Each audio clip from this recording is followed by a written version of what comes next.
Le chiffre 12 est omniprésent dans notre quotidien et dans l'histoire. Il symbolise l'ordre et la perfection dans de nombreuses cultures. Dans le temps, il divise l'année en 12 mois et le cadran de l'horloge en 12 heures.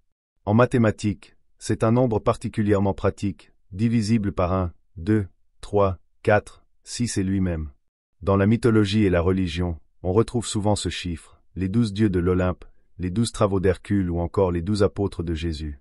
Même dans la culture populaire, il marque les 12 coups de minuit, moment de transformation dans de nombreux contes.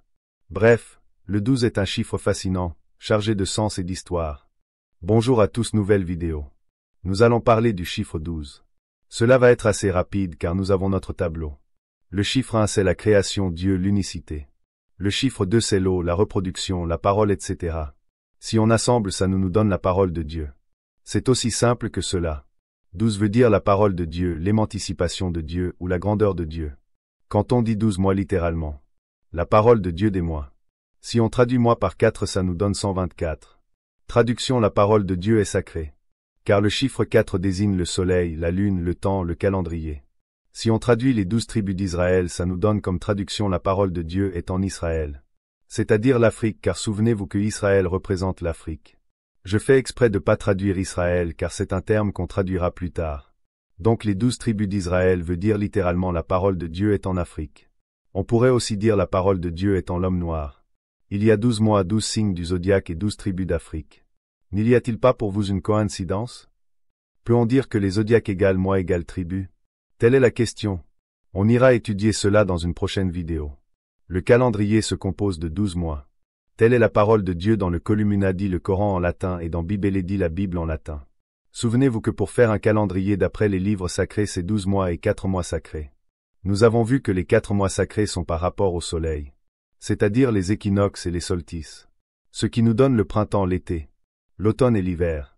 Ce qui nous donne 4 mois fixes ayant un sacre. Donc un calendrier ne peut pas bouger. Les musulmans actuels font leur calendrier en fonction de la lune mais en réalité même si on prend la lune comme repère il faut que la lune rattrape le soleil c'est-à-dire composer un calendrier de 4 mois fixes mais en compensant son retard par rapport au soleil. Cela entraîne que les mois des saisons ne peuvent changer. Mais au lieu de faire cela ils décalent complètement les mois et du coup on se retrouve avec des dates qui changent alors que les mois sacrés ne peuvent bouger.